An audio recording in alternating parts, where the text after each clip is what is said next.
Hola, hola, hola.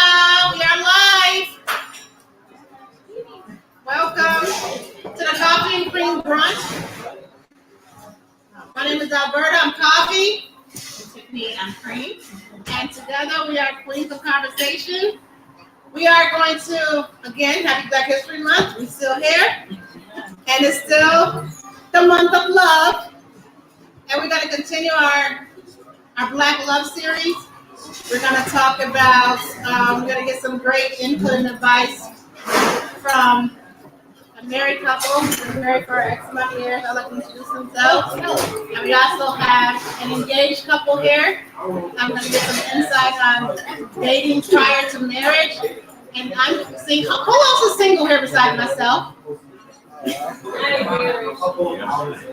All right, so we're going to be asking some of you single people some questions as well.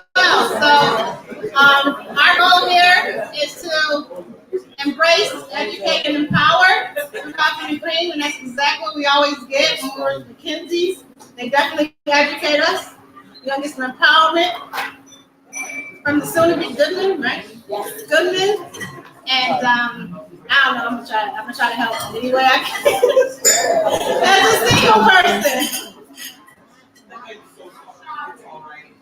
All right, so in true fashion, I love to give.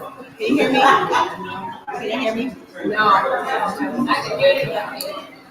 Can you hear me now? Okay. So, part of our thing. All right, so we are super unscripted. We love the fact that everything is just ad hoc and it's from our heart. So I want to share with you guys really quick because we use the word love a lot. We love our car, we love our dog, we love those red bottom shoes, right? But I want to share with you what the Bible says about love, okay? So in 1 Corinthians 13, it says, if I speak in the tongues of men and of angels, but have not love, I'm a noisy gong or a clanging cymbal. And if I have prophetic powers and understand all mysteries and all knowledge, and if I have all faith so as to remove mountains, but not have love, I am nothing. If I give away all I have, and if I deliver up my body to be burned, but have not love, I gain nothing. Love is patient and kind. Love does not envy or boast, and it is not ignorant or rude. It does not insist on its own way. It is not irritable or resentful. It does not rejoice at wrongdoing, but rejoices with the truth. Love bears all things, believes all things, hopes all things, and endures all things. Love never ends. All right, before we get started, once again, Cream and I put this together Monday. Y'all know I do not live here. I live in Washington, D.C. I missed my flight, and I contemplated. I was like, why not drive for 6.5 hours? But I seen y'all purchasing some tickets. I think I seen yours, Joanne. I was like, you know what?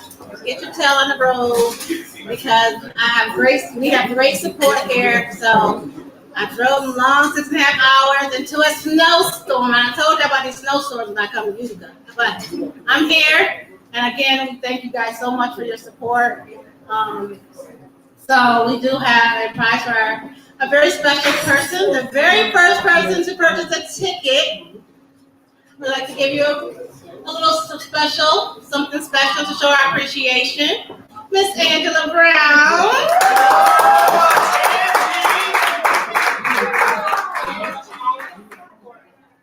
Thank you so much for your support. And we love getting you out of the house.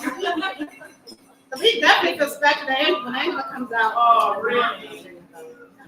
And these wonderful chocolate-covered strawberries and chocolate-covered pretzels was done by my very good friend, Miss Mamie Smith. And her prize is also made by Mamie. I called her and said, Mamie, you know I love you, right? She's like, what you need? So I don't need anything, but since you asked, she never says no. She never said. Never says no. Our dear friend Trina, she's been with us X amount of years. I won't tell our age, but a very long time. She canceled her trip. Like, I'm gonna be there. So I had to cut that road and take that long drive. We definitely love you guys and appreciate you. So our guests today have been on our show previously. They are highly requested all the time. We're talking about love and relationships. Are you gonna now just like go back on your own and just like explore? They're highly requested when we talk about our Black Love series. I'm going to introduce themselves today. We have the beautiful Berta. I'm tired of the and the handsome Jerome Mimosa. Jerome Mimosa. And you guys have been married how long? 36 years. All right.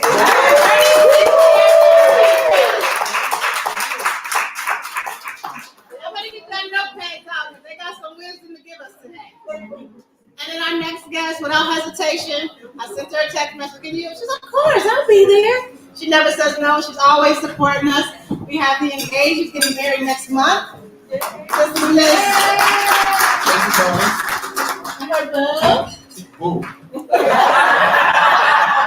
I'm married. You guys are getting married when? 40 days. In 40 days. How long have you been dating? We've been dating for 3 years. All right. Dating 3 years, engaged for 2. All right. I am single. I'm a Sagittarius. I like long walks in the park. I love to travel. My Instagram is poundcake38. Hit me up. So I'm gonna get some insight from. How long was I single? Too long. I date Cream on the love button.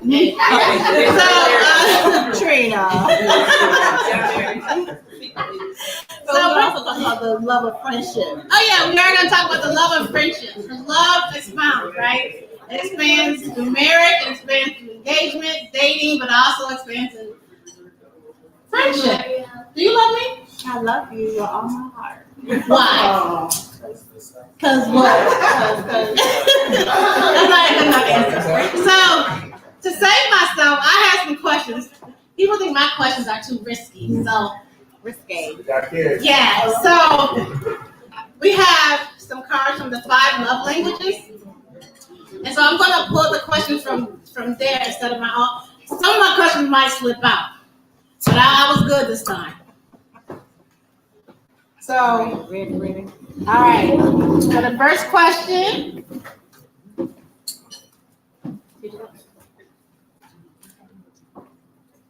What makes you feel appreciated? What makes you in friendship? What makes you feel appreciated? When you listen to me and not judge me. Are you saying that I don't listen or I judge you? Or you just saying I just said. Okay. You do listen to me and you do not judge me. Okay, thank you. So as a dating couple, what makes you feel appreciated?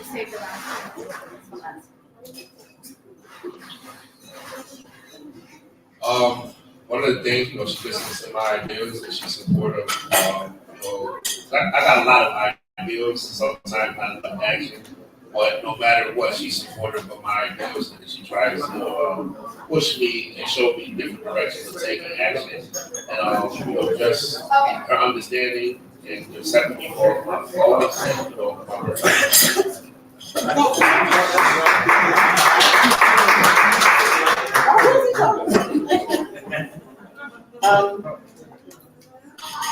He is probably the most. Let me stop.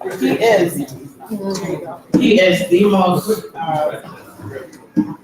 understanding, humble, supportive man that I've had the pleasure of being involved with. He listens. He supports. He brings me back when I'm about to go the wrong way. But he really is it's mainly just like the support and the unconditional understanding. Okay, and Mackenzie's been married 36 years. And I know that's a long time, so what makes you feel appreciated even after 36 years? Thank you. The word thank you. I know that. The word thank you goes a long way because love is already there. You don't have to bring me roses, flowers, and all that kind of stuff, but I already know that he loves me. 36 years, when I make a meal, he still says thank you. I ain't gonna say I cook a lot, but when I cook, I lay it down. But he tells me thank you for anything.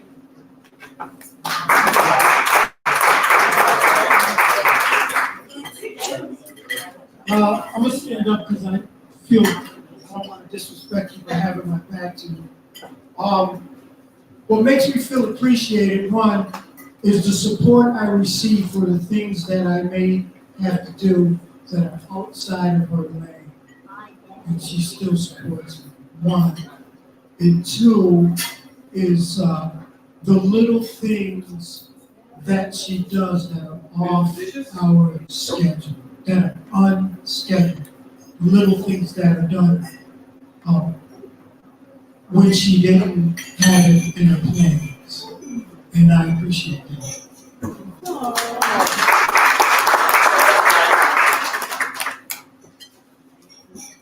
Okay, no next question. Okay.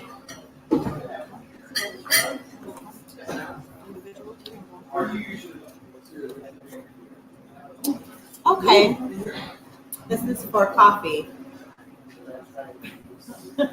What advice would you give your younger self? Ooh. Slow down. Slow down. Wherever you're trying to go, you're gonna get there. Life's a journey, not a race. I will definitely slow down. And dating, I'll be a lot more focused on other things. Probably traveling a lot more, but definitely slowing down. Yes. So as a couple, and dating and getting ready to get married, what advice would you give your younger self as it relates to dating? Well, first, exactly what you said. The biggest thing that I learned in this relationship, the difference between this one and the others was I didn't even feel like I was on some kind of time clock. Because I've been married before, he hasn't. So to feel like, oh, I'm such and such age, I got married when I was 35, and I thought, okay, well, whether it's right or not, I'm gonna do it, because, I felt like I should have been married by then, but I felt like more I should have made sure that I wasn't compromising myself or my values or my self-worth just for the sake of saying I was in a relationship. And that would be the main thing that I would tell my younger self, because it wasn't until literally after I was 50 that I really took the time to value myself first and not look for a relationship and just trust that the right one would come to me. And then when I did, it does sound cliche, but that's literally like what happened.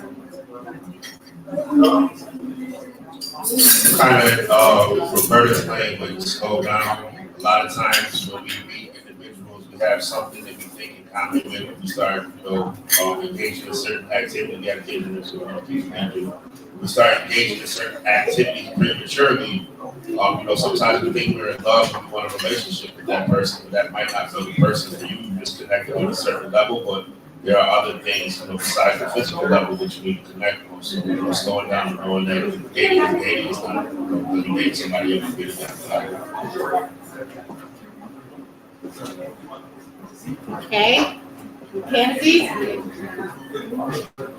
Same question. what advice would you give your younger self? That's a real good question.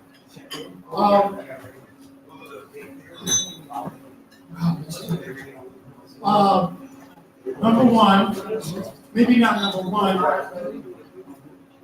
Number one is to trust in your creator. Learn who your creator is and trust your creator. Learn to understand his language because that's going to guide you to being a better father or mother and a better husband and wife. One. Two is learn the art, strategy, and game of money and economics. Because if I knew then what I knew now, we would probably own the city. And that's not just us by ourselves, but along with that is the art of networking and linking with people that got their lights on. Because those are the people that will run with you with trust and love and vision and fortitude to accomplish anything. Younger son, he touched on finances, which is very, very important. One thing that we try to tell our children is when you create bills, make sure you pay them on time. My husband always had good credit. I was lagging. I paid when I wanted to pay. You're going to get paid eventually. And that was my attitude. But when I began to get wise, I learned that you can't do that. You pay your bills on time. If you have a credit card, use 30% of your credit limit. It's very important to have good credit. Good credit is equivalent to a good name. Let me say that again. Good credit is equivalent to a good name. I'm at the point in my life right now, and I'm not bragging, but I can walk into any place and buy whatever I want to. That is because I made a decision to fix my credit. And I help others fix their credit. Credit is very important. You don't have to have millions of dollars to have good credit. My cousin, I learned one thing from my cousin is he just make it look. It's because, and he can drive whatever he wants, it's because he has good credit. And it's important, young people, especially, I don't care how old you are, but good credit is equivalent to a good credit. I want to ask one more person this question because I know you have your daughter here. So, Mamie, what advice would you give your younger self? The advice I would give my younger self would be to love myself. Learn how to love myself. I think I would, so many years looking for that external love and that validation from the outside versus from within. So, loving myself. Learn how to love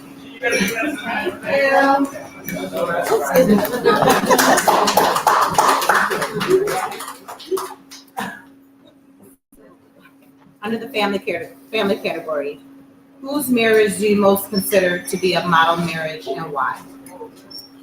I consider the Davises. One, because I know them. Two, because I respect the roles that you two play. Franklin plays his role, Tiffany plays her role, and there's a mutual respect between the two. And they don't let nobody, I do need nobody, I'm not in Tiffany's ear about nothing, because she's not going to allow it. And he's not going to allow anybody in his ear to interfere into their marriage. And I love the way you two love each other, love on each other. And so you guys are one of my most loving couples that I admire. So whose marriage do you most consider to be a model marriage and why?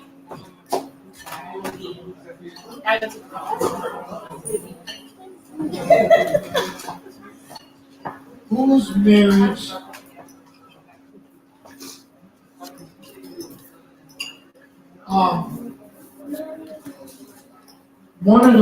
whose marriage do I perceive to be the most, what was it? Whose marriage do you most consider to be a model marriage and why? A model marriage and why? Anybody ever had their hair cut at Freeman's Barbershop? Oh, yeah. Oh, wow. Amen. And probably some of you know the Freemans. And out of respect, we all call him Sister and Brother Freeman. But I admired their relationship. Number one is because I saw them when I was a kid and marriage was not even on my radar. I respected them as a married couple because they all, number one, they were very, very quiet. They weren't the loudest people in the room. They were very, very humble. They always treated everyone, you could be at a young age, but they treated everyone like they owed them. You know, versus the opposite.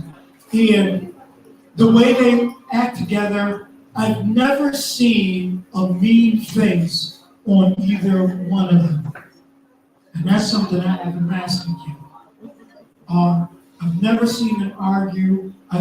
Not just them two, but with anyone else. And I've always seen them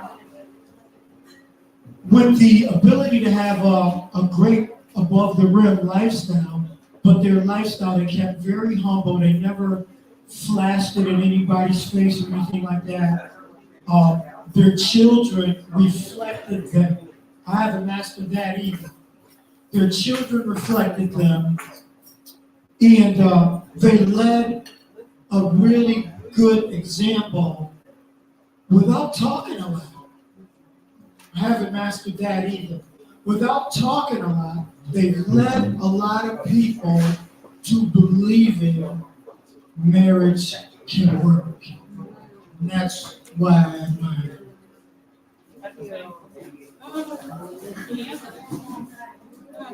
Thank you. Tracy, whose marriage do you most consider to be a model marriage and why? Whose marriage do you most consider to be a model marriage and why? I will echo that because the Freemans are actually my cousins, so absolutely them.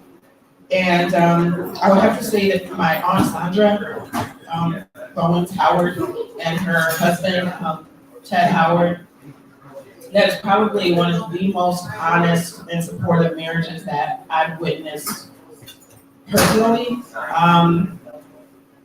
They've been through probably everything that you could imagine going through in any long-term relationship, but they emphasize the importance of you still being an individual, having your own time to replenish yourself for the relationship, and the support that they give, and just the way that they love on each other. It really is inspirational to us.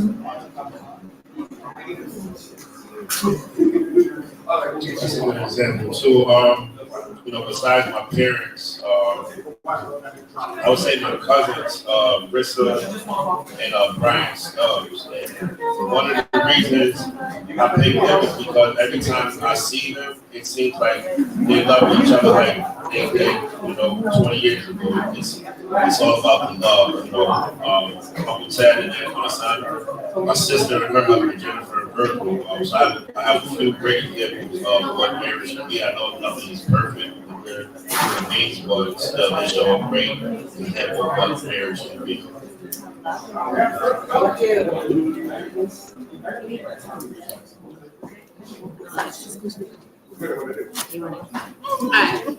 it's a little bit more intimate question, but apart from sex, what other activity makes you feel close to your partner?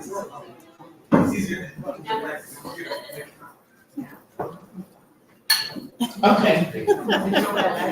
Well, I'm just gonna tell. I'm just gonna tell just a tiny bit of our business because there are just people.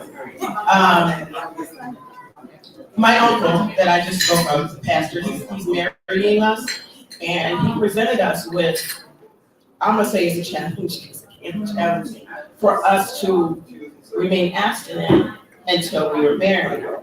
So, it is challenging, but he lives in Syracuse and I live here. And everybody knows I work all over the state, so we worked it out.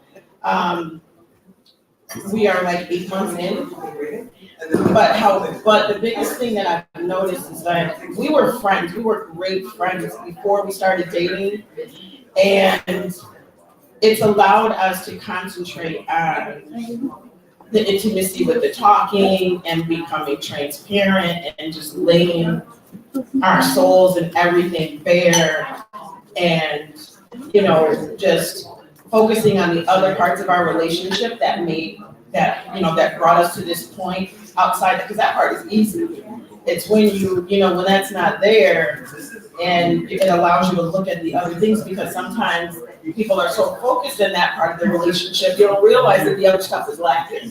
So if nothing else, it was confirmation to us that it wasn't just built on that. Even though we knew it, it is confirmation, because, after a while, things can get a little, people get a little angry or whatever, or frustrated when it hasn't been there for a while, but we've been conscious about it, and it really hasn't, it's actually made us better.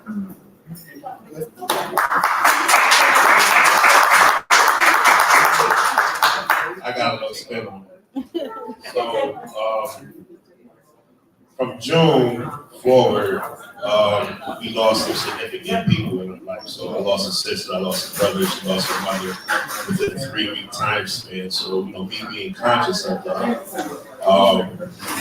not being intimate in that aspect. Listen, I know you're going through a lot, I'm going through a lot, so, that's not an issue. Now, just think about being abstinent going forward. It was kind of dropped on me after the fact, and then I'm like, listen, I'm cool with that because I know it's bigger than just, being physical. So, even though, that's a big part, some days, especially, I guess when you get older, things ain't gonna be working where you want it with, so you have to find something else to latch on to. So, I definitely love her for her, and everything else is a bonus.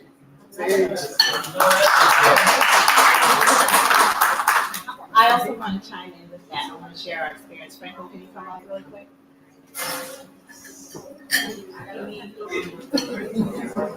Gonna be a minute. So I also want to share that, so before Franklin and I were married, we also were celibate.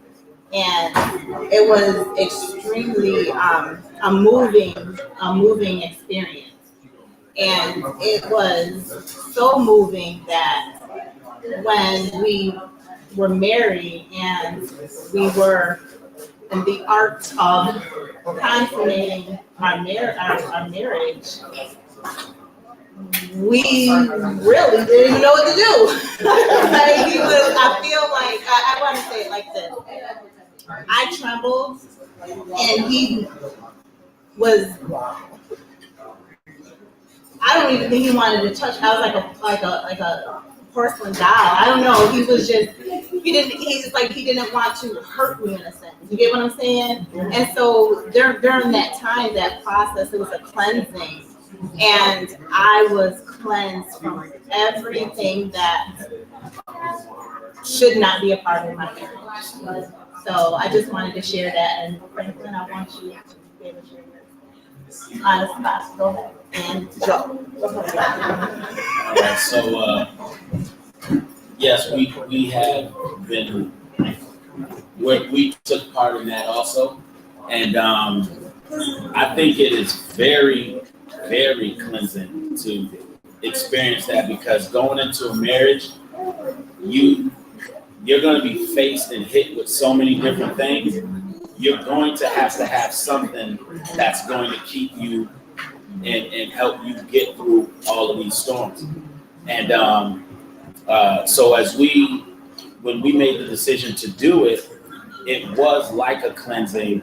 And when we got to that point, and I remember saying, all right, all of the people that came to to our wedding, I'm like, y'all do y'all, we out of here. But it was an innocence in it. And I felt, and it felt like a first time.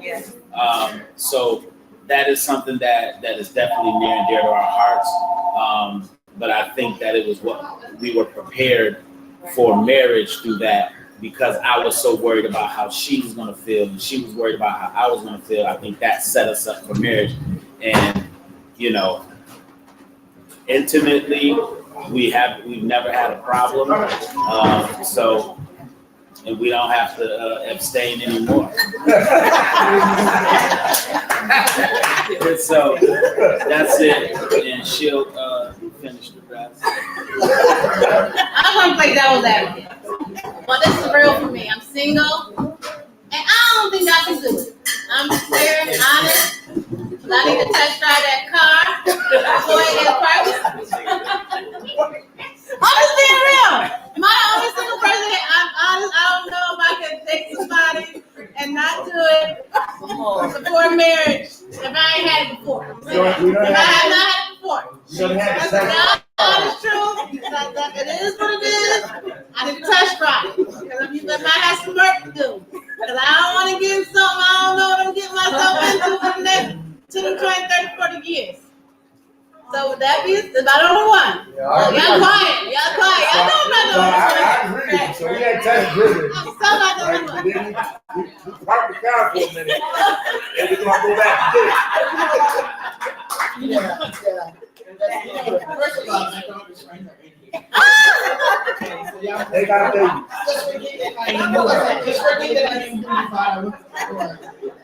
I'm gonna tell you something that helped us a lot, like get all that out the way. Because I've been around him for years and years. We quarantined together. We were just getting to the point where we knew that we were attracted and we're spending time together here and there right before lockdown. And his birthday weekend was like the weekend everything shut down. And that was kind of like I went to bring him something for dinner, and it turned into I stayed there for 3 months because we were locked down. As I was getting paid, I didn't have to go to work, and he was working from home. But us being quarantined together, we hear horror stories, and we had some arguments, and we did a lot of experimenting. Because there's only so much you can do in a house with nowhere to go for 3 months. But I think for me, that made it easy. This part of what we're doing right now, it made it easier because I was like, okay, how much can you do?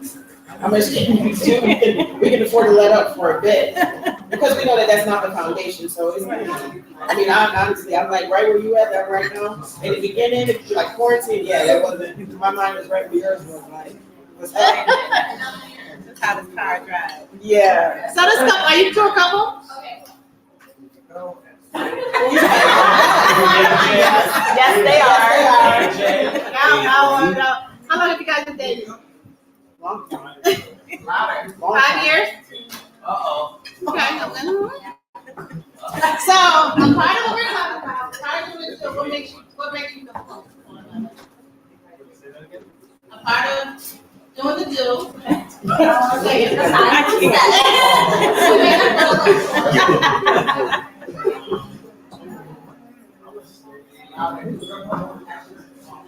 like being in a house and just doing nothing. You kind of like Quality time. And just saying, I think the comfortability of doing that is I've been doing nothing because I'm having a good time. So,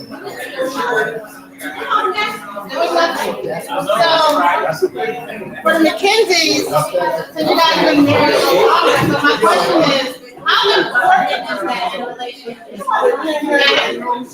I said, for the McKenzies, I'm spinning the question a little bit. How important is doing the do as it relates to relationships? And when should we start? When should we have this conversation? Getting married. When should we have that conversation?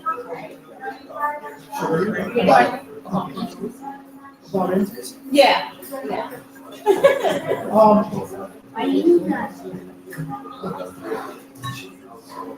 Well, it's funny with the different perspectives. I didn't think we could have anything different to add, but in all actuality, Tara and I were in high school when we became romantically involved, and we very quickly learned to manipulate our parents' schedule. So we were off the chain.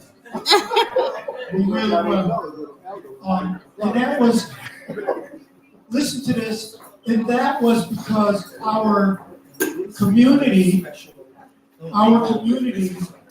didn't place value on the importance of virginity. Did y'all hear me? Yes. Our community never drove home the fact that we would hear about the girl need to be a virgin in church, but we never heard about the boy being a virgin in church. Do that math. Right. So there was never any value in our community placed on the importance of virginity. So those guardrails didn't exist. So there was no boundaries to leap over because there was no line in the sand drawn by our parents, our aunts and uncles. Everybody was heathens in our neighborhood. So we had to discover everything about ourselves.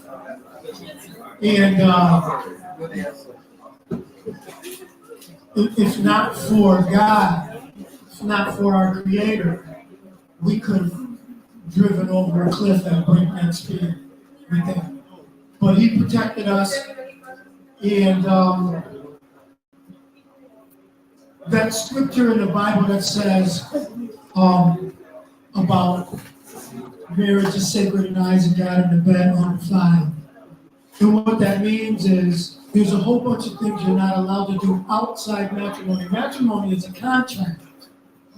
And in that contract, you're guaranteed the protection from your Creator as long as you communicate with Him and acknowledge Him.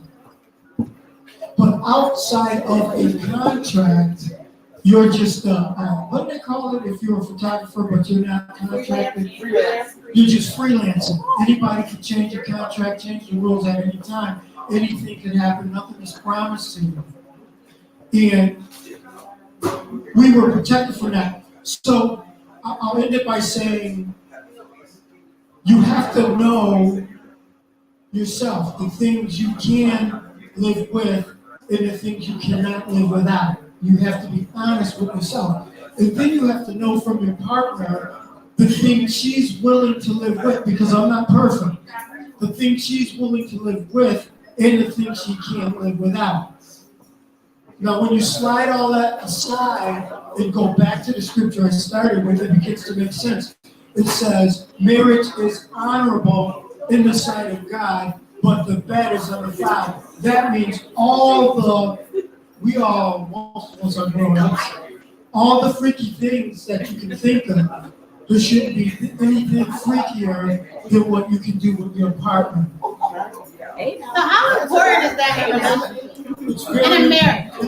I think it's very important because if you deny yourself, if you like certain things, but you're ashamed to tell your spouse, there's a person inside you, there's the wolf and the lamb inside you. So which one survives is the one that you feed. So if you feed the wolf, or if you starve the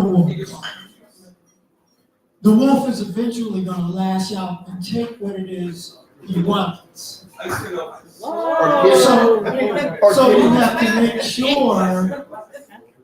you have to make sure you feed both the wolf and the lamb, because you need them both. You'll be a monster if you're just a lamb.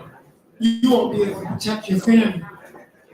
And you'll be a monster if you're only a wolf, because you're out there breaking up everybody else's family. So y'all heard that? In our relationship, we make sure we feed the lamb and we feed the wolf. That's good. That's good. That's some wisdom right there. First, I want to say you might have been off the chain. I wasn't off the chain. I agree with everything you said, except for that. I wasn't.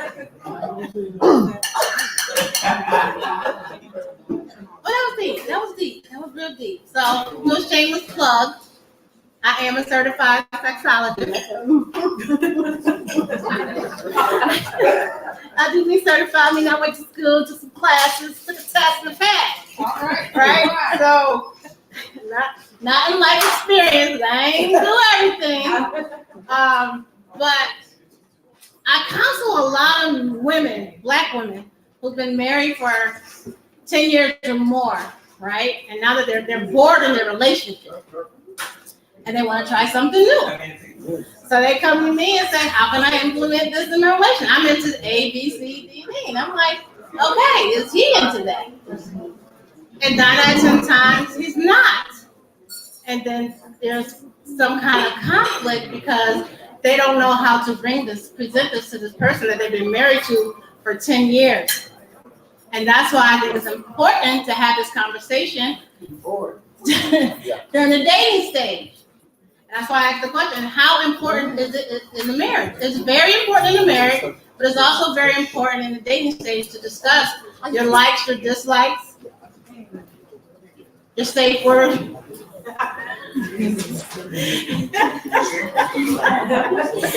whatever else that comes with that.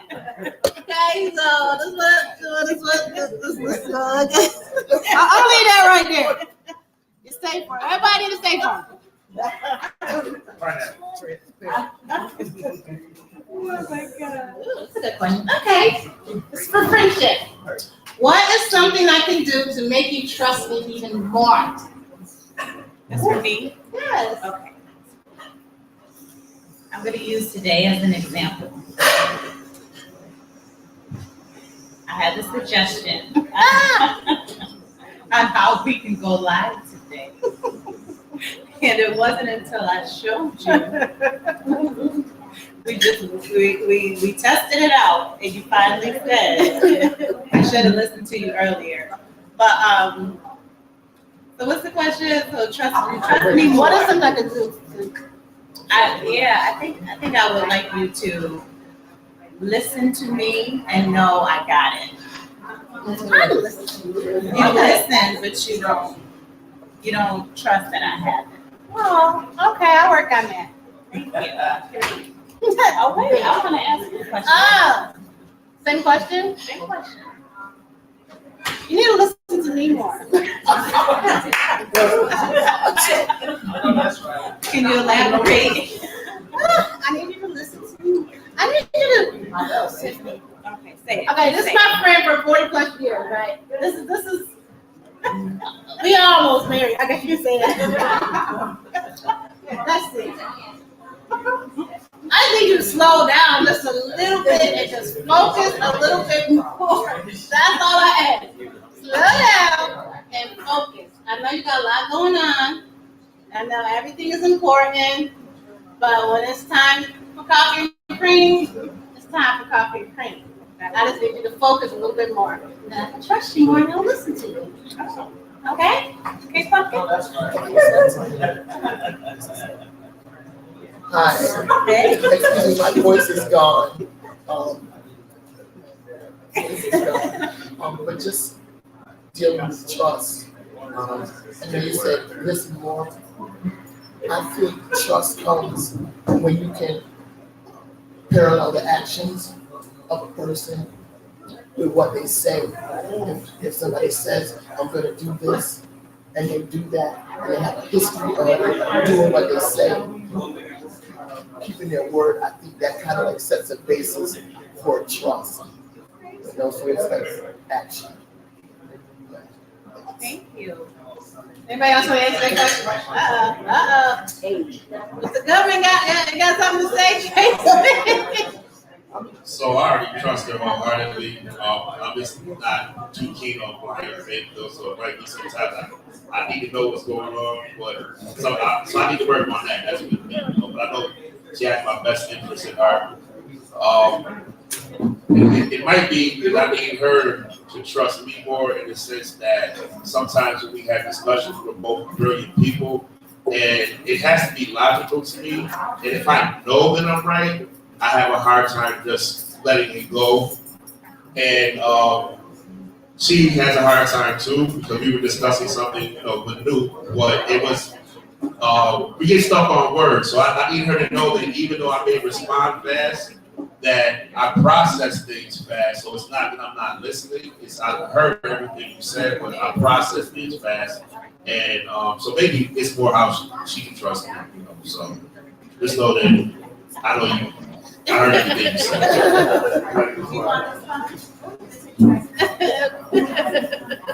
First, I trust him. I trust him. I'm just an impatient person. That's one thing that I want to work on, because he is brilliant.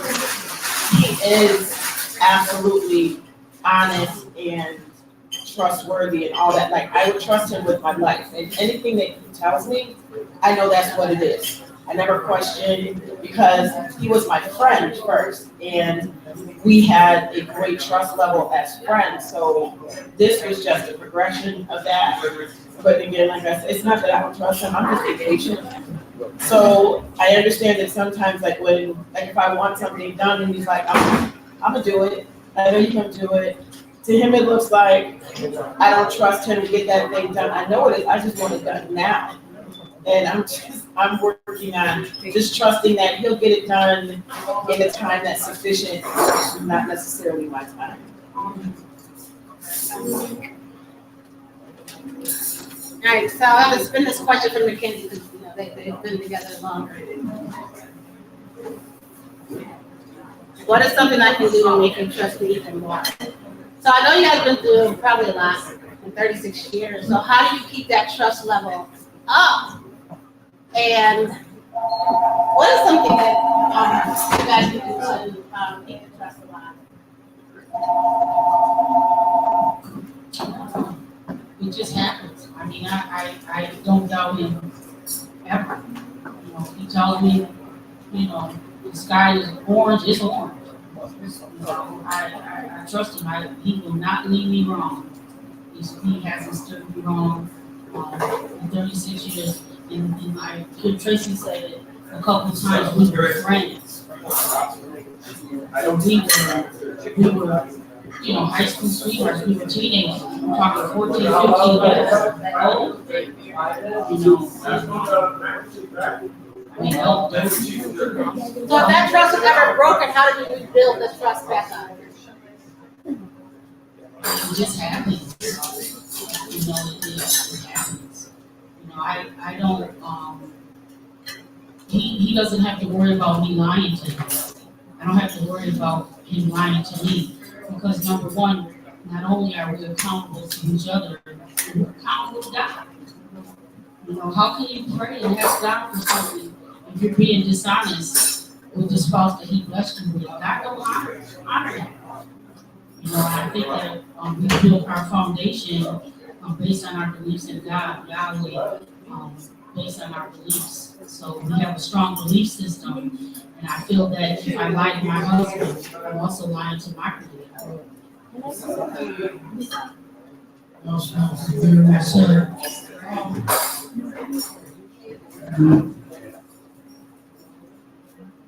I'm just trying to give something different from what she said, or maybe it needs to be said from both of us, the husband and the wife. We've had most of our lives building our relationship. And we say that word so much without really thinking about it. Number one, a ship is a vessel and it has to float. It has to stay above water. All the holes, if there are any, have to be patched up. All the water, if there is any, got to be bailed out. All the issues have to be gotten through. You have to know where you're going. If you don't know where you're going, and if you don't know where you came from, you won't know when you arrive, and you won't know where you'll end up. And that's all based on not just maintaining the ship, but the relation is the captain and the crew. And at any given time, we have to learn and understand who's the captain and who's the crew. And sometimes there's a project that we're engaged in, and she takes the lead. And she's the captain, and I have to be willing to become the crew. And sometimes there's things that I'm doing, that I'm the captain, and she has to be willing to be subject and be the crew. And so doing that since we were children, starting off as friends, I'll look my sons in the eyes and tell them, don't mistake the glue for waste. The glue is that substance that just seems to always be there. You don't know what to do with it, but glue does what it does. It holds things together. In all of the things that we've done without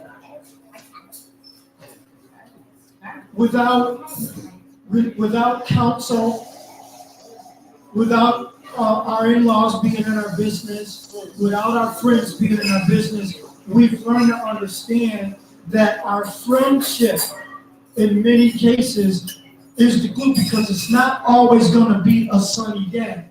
But if every day was sunny, understand that you'll dry out and wither away if every day was sunny. You have to have rain. You have to have rain, because rain cultivates the seeds that you plant, whether you realize it or not. You are planting some seed. And if you don't know what seed you're planting, it's cactus. And it's going to hurt somebody. So you're going to plant seeds, so you have to have rain. So I tell my children, and anybody who asks me, is that it's a friendship. And sometimes when we bump heads, it's the fact that she's my best friend. That's my friend. I won't cheat on her because she's my friend. I won't lie to her because she's my friend.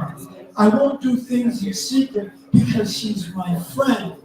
So it's important to become friends. You have to take time to become friends, because someday, and I hope it never happens to you, but someday,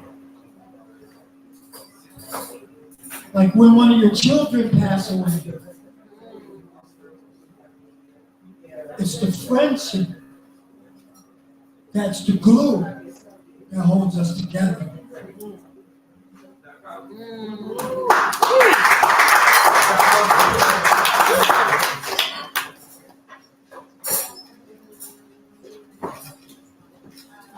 I'm so glad you said that, because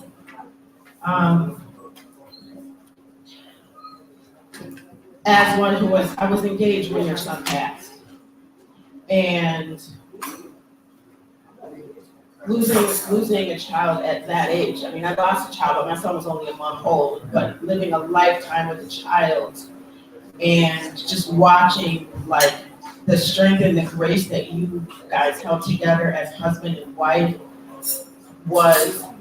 it wasn't a surprise to me, because I know you, but it's just encouraging, because those are the times when you see people's commitment to each other, people's commitment to you as a couple, because honestly, like, you know that, like, your community, yes, you are the core of your relationship, and I love the way that y'all are just like, y'all ride for each other, for lack of a better phrase. And it's always been like that. Like, no matter how often or how not often I see y'all, it's always the same with y'all. And I'll call you, I'll think of you sometimes, and your wife will tell you, I'll just call her out the blue and be like, girl, I was just thinking about you, and I wanted to tell you that I love y'all, because you really are encouraging. Because for me, going through this time, I was very intentional, like, I didn't want to get married again just to be married, because I could have gone the rest of my life never being married again, but I'm hard-headed, and God knows that I'm hard-headed. So I tell him, I fully believe he had to let me go through a really bad marriage in order to prepare me for the right one. So I knew what it was supposed to look like, and how I was supposed to allow myself to be prepared for this one. And knowing y'all from when I was a little kid and seeing you now, I will tell you, if no other married couple tells you, you really are a true example to me on what right looks like. Your consistency to me is the thing that stands out the most. And for me, I guess that is where my trust comes with him the most. He is so consistent. He's never like way out left with me. I can always know any situation that comes up. I already know he's gonna be there. I know how he's gonna show up for me, and he never lets me down. Things happen, or sometimes people can't, but the heart of the two of you and the heart of him is like where the trust comes from. But thank you for your relationship. No, that's right. So I just want to say, I once was married, and I too lost a baby during my marriage, and it was fresh. It was within the first year of the marriage, and I think that was one of the reasons for the demise of the marriage. We grieve differently, we process differently, and we didn't have the necessary tools to get us through that hard moment. My mother passed away. He lost a nephew. I gave up on life. So I was like, I don't care about nothing. I don't care about you. I don't care about me. I don't care. The world ended, in my opinion. And when you're married, it's hard. You can't shut yourself off in a sense. You're still connected to somebody. So those are some very powerful words. It hit me right here. Yeah. But I still have a different perspective on marriage. I don't desire to be married again. That's just me. That's me. I do not desire to be married. It's too much for me. And I learned that based on my experience. Like, I don't, and this is today. I might meet Mr. Right around and change. I might sing a totally different tune. But, but today, I don't have a desire to be married because it was honestly, you have to give in my opinion, you have to give so much of yourself. And I guess I'm selfish. And that's just what it is. It's better to be that way, and then you can connect with somebody. You know when you feel that way? Yeah. I would add to that. I feel that you're on your journey of self-love, and this is exactly where you need to be.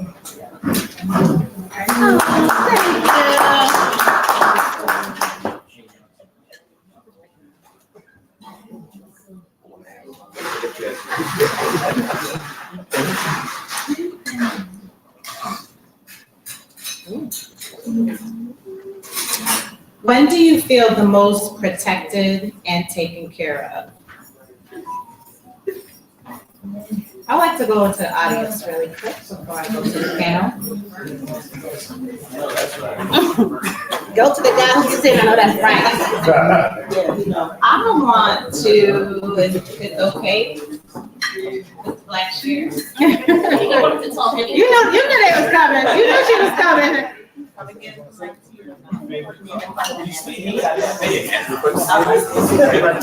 You said, what's the question?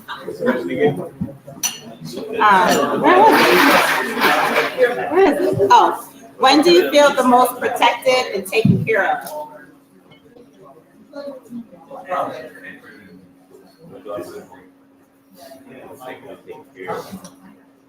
Can't hear you. Protected and taken care of. When do you feel the most protected and taken care of? Obviously, every time I feel home, I'm home to my kids and my wife. That's when I feel the most comfortable and protected. My wife does a good job of taking care of our home. So I always feel the most comfortable and taking care of us. When I come home from a long day of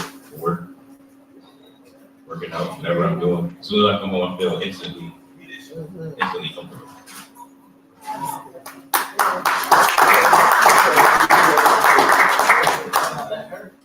Look, you're like, no.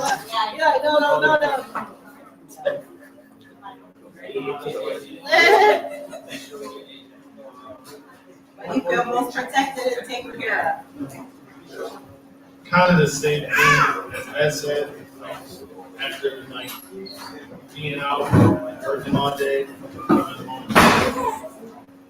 So like, just comfort of just saying, what's your lady? When I feel most. Okay. know that's right. To all guys. When do you feel most protected and taken care of? I feel the most protected and taken care of. I mean, protected. I don't necessarily. We got guns, so we don't protect that.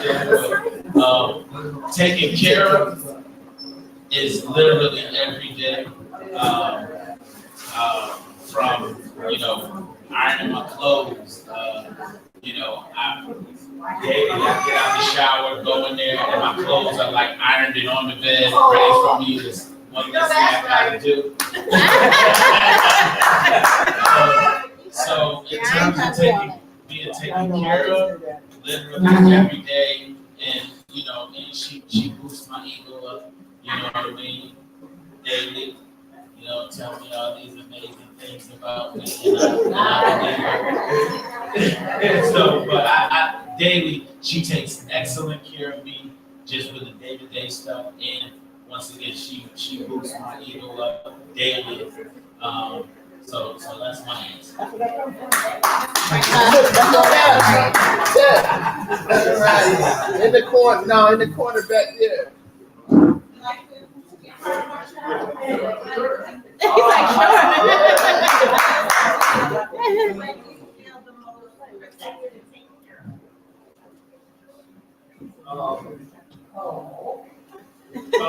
This guy goes down about 6:15 every night. He's in his crib, he's sleeping, and my wife and I are together. We're both going to work, and the dog is sitting there by our side. That's about the best it gets. Wow.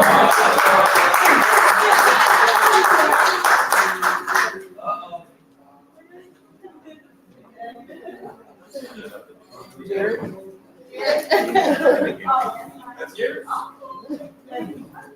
The reason why I'm going to can you hear me?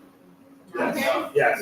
The reason why I'm going to all the men, I just feel like sometimes we have this notion that men don't need protection, Right. or that they don't need to be taken care of, that we just need to be taken care of and protected. That's why I'm going to all the men with this question. I'm sorry, Okay. When do you feel the most protected, taken care of, like love and dating? That's not right at all. For me, I don't know if you can hear me. I can talk loud.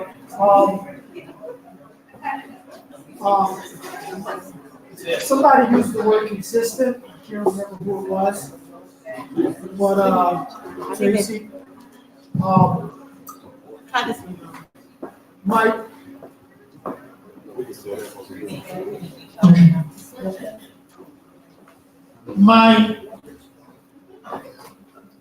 I don't have a lot of heavy demands. My wants or my needs are consistent.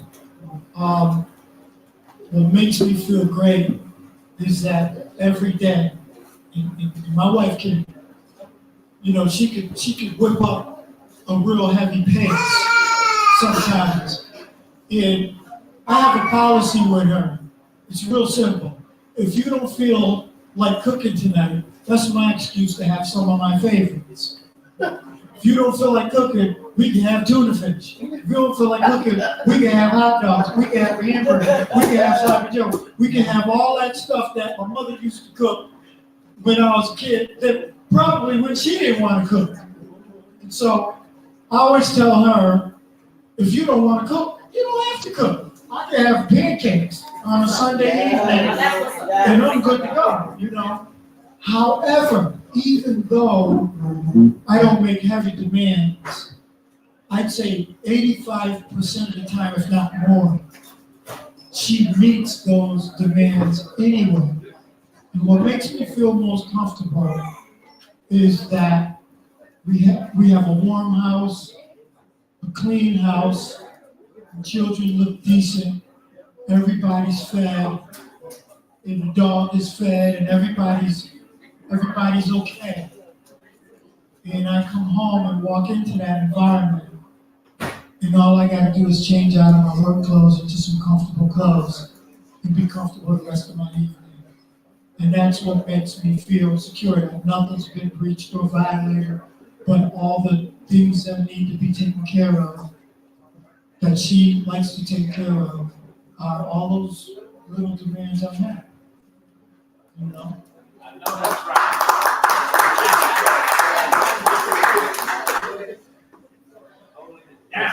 Well, I hope you guys got. We got something to say.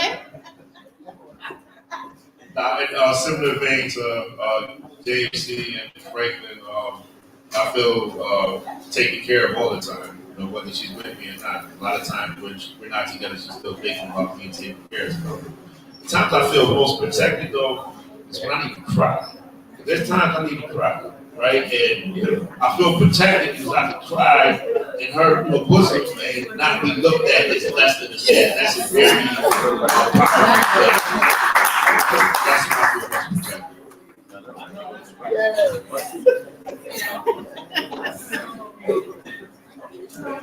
Well, believe it or not, it's been an hour, and it's been 60 minutes. I hope you, got some good tools and jewels from this conversation. I do want to ask one last question for everyone on the panel.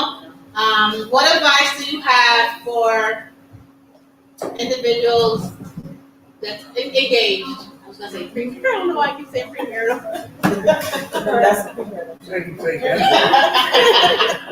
What she said? Same thing. Just remember to, if you're already engaged, I mean, because you want to make sure that there's work that you have to do. There's work you have to do before you get engaged. Okay, I mean, the one thing you have to be conscious of, there's always work to be done. When you're friends, when you're dating, when you're engaged, when you're married, the work doesn't stop. Because when you stop working, that's when things are most liable, to, I don't know. It sounds the mics are dead. The mics are dead. The mic is dead. And just remember, you are working towards being one. You still are an individual, but just remember that the first person that whatever your actions affects is this person. So I would say, be willing to marry the person and be willing to spend the rest of your life with the person that's in front of you and not the person that you want them to become, right? Because you can't change the person you're with. But if they know that there's things they need to change, if they love you enough, they'll be willing, and themselves, they'll be willing to make the changes. And also, kind of like Will Smith said at one point in time, I'm not responsible for your happiness. I can't make you happy. I can just enhance that happiness. So, being able to find your happiness inside of yourself and then let your partner enhance on that happiness. Oh, that's great. All right, Mackenzie, what advice would you give the married couple? No, it's the engaged couples. What advice would you give the engaged couples? The mics are dead. I'm sorry, I talk a little loud. I'm gonna go first because he's gonna bring the message. So for an engaged couple, make sure that you're getting married to the right. Yeah, married somebody else is making you get married. Something like that. I pressed my son. I have a 31-year-old. He just said, "Stay over, stay over." But I understand it's not. I don't want him to be this with anyone just because I'm telling him to be married. I just don't want him to be like, they always talk about old maids or young women that's not married. But what about the guy that's not married? I don't want him to be without someone. He has a soulmate out there. I know who he is, but he keeps telling me stay out. Right. I feel I know what's best in him, but I don't want him to get married because I want him to get married. I want him to get married because that's the person that he really loves. And so just make sure that you get married because of Christ. Thank you.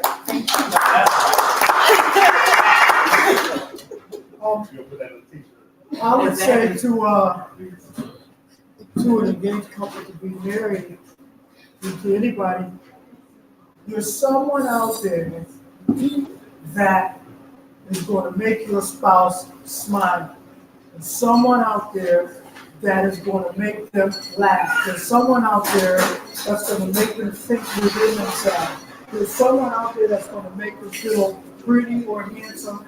There's someone out there, may not be one person, it may be a plethora of people, but there's someone out there that is going to take your spouse on a roller coaster ride of emotions. My job is to make sure they didn't do it before me. So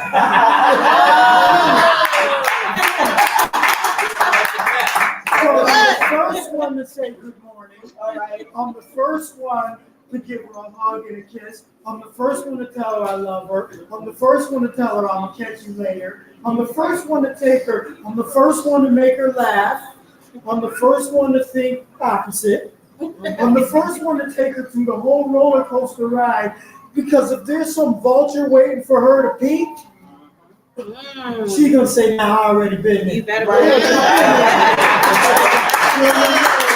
So that's my advice to people who plan on building a relationship. Be the first one there.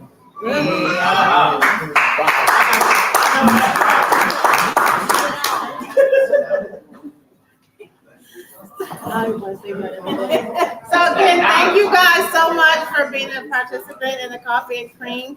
These wonderful treats have been prepared by our beautiful friend, Maggie Smith.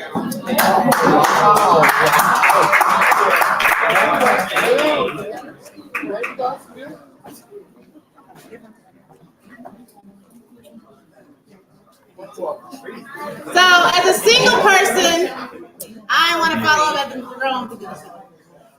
Because sometimes you just gotta leave on a high note. As a single person, I'm gonna say heal. We all have trauma. We all have bad experiences. Take care of yourself. Deal with your ish. You need to go to therapy. Go to therapy, and then go to Jesus. They're interchangeable, but therapy and Jesus interchangeable. Get you some therapy.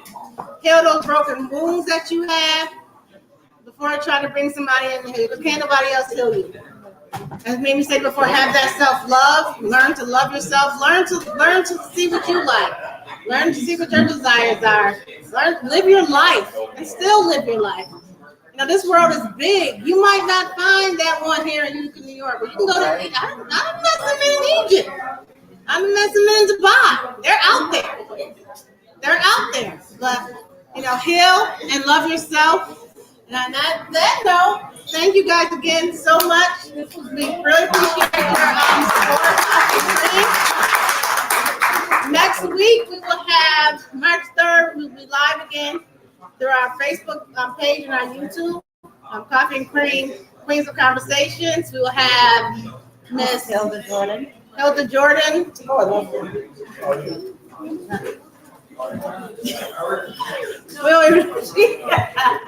Miss Hilda Jordan, And all the projects that she's working on. she's doing a lot for the community, the Utica community. She's working on some Black history stuff and things of that nature. So she'll be on to discuss. There's like an overall calendar for the city. We're going to discuss that. And then ongoing, we should be a little bit more consistent with our lives again. Life happens. Tiffany got 25 jobs, you know. So Building an empire. Building an empire. But again, does anybody have any questions, comments, concerns? All hearts and minds. All hearts and minds clear.